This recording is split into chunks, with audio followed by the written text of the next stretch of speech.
So Sword Art Online, right, like came in the scene like a megalovania during a time when tweeting and texting and all that shit was like the new hip thing with phones, you know? And like, yeah, I agree with other YouTubers like Gigguk and stuff, you know, that, you know, rise of this behemoth had a lot to do with the way it like portrayed itself to a new wave of those otakus and weebs. But I don't think it's actually that good at being itself. Now what do I mean? Well, namely that if I were to ask you right now, what is your favorite story of all time? Most would say, you know, some shit that's like near and dear to them or whatever. But now let's change it up. Let me rephrase that. What if I were to ask you what's your favorite story of all time that is like SAO? Chances are you'll say Undertale. Wait, what? You might be asking yourself this question thinking, Aspin, you're insane. How's the Undertale and SAO anything like this?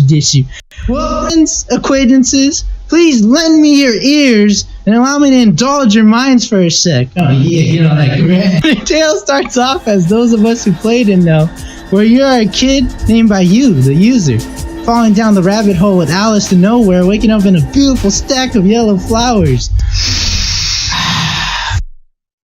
So you go on to explore this world with wonder as that, like a child, you know, bringing you back to those nostalgic days where, you know, life seemed as if the adventures would never end, you know, from your uncle's back cabin.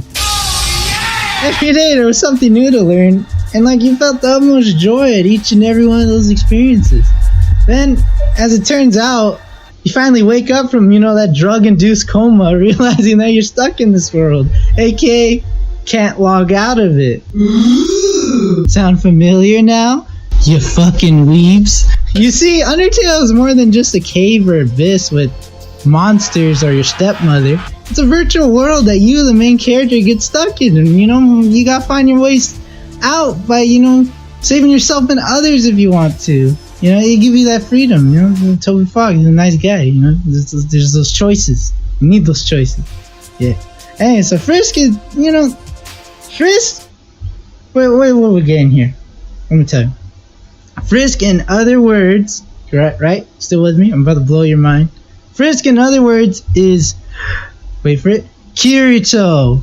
Oh shit, nigga, no way! Now, obviously, they don't share black hair and who knows what the fuck this is, but they do share the feature of being a character stuck in an isekai.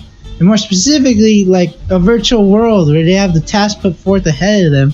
You know, that while, yeah, they could have both chose to have been fucking assholes and just leave everyone, they actually chose to try their best to save all of the people, you know, in that MMO-like world. Yeah! Both Undertale and SAO also have in common badass music with intensity. Now, I'm not talking about that latest Wu-Tang track. Even if the battle system's different in appearance, they're both just as intense with lives at stake and put on the line depending on, you know, the choices of that MC.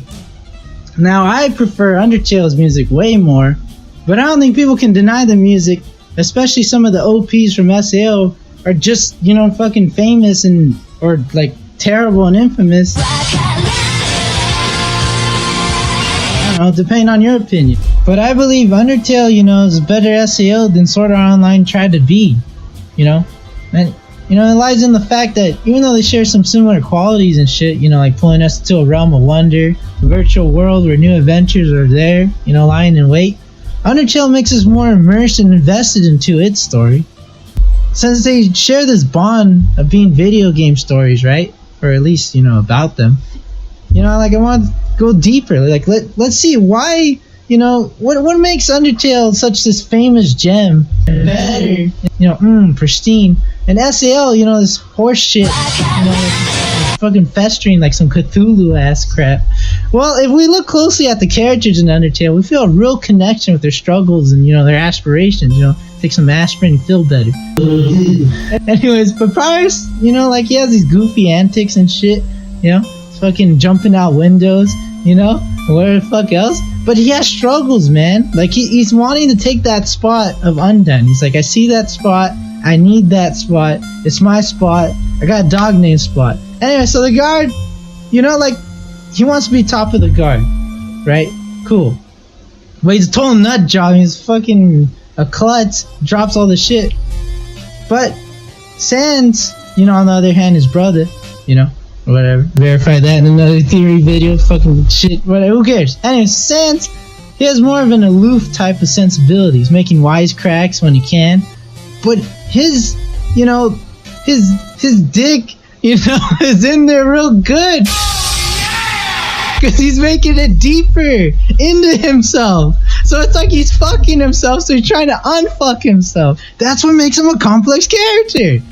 Look, even a side character like Jerry, everyone knows Jerry. That guy, but you abandoned Jerry. You're like, I didn't like Seinfeld, so why am I gonna watch it?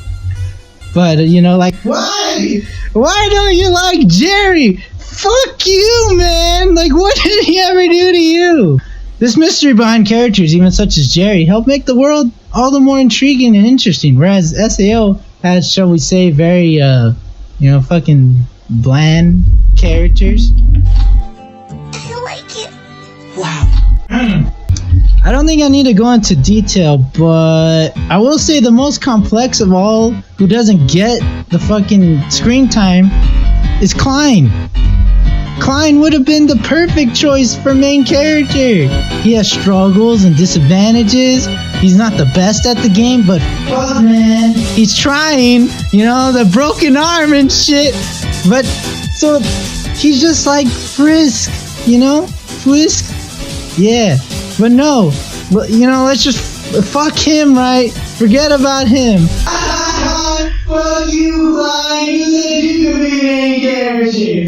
And as I hinted about a little before, the world building aided by the characters and music caused us to get lost into this world. Like, oh yeah, just going down that river of rainbows and, fucking ponies and shit. Of Undertale, despite its visuals. First thing, I quite adore that charm of that classic 80s game look. Fucking, Stranger Things. Yeah, but whatever, it's my opinion. SAO has its nicely animated points too. Flashy ass background visuals and open scenes. But I think that the issue is not the visual madness, but the illusion, man, perceived by the story, namely the illusion of immersion that happens thanks to Undertale's quirks. That's what gets me invested in that story. Whereas like SAO's quirks aren't really that well executed, leaving me empty and hollow, like a little teddy bear left in the streets, getting fucked. So with its quality, time invested music, character complexity, and story building, I think Undertale comes out on top for actually being a better isekai type, how you say, video game-esque story. But, that's just my opinion. So you better subscribe for more, support your boy Patreon, yeah, appreciate watching vid. See you next week, and as always, man, I'm gonna get some of that Yuri for life.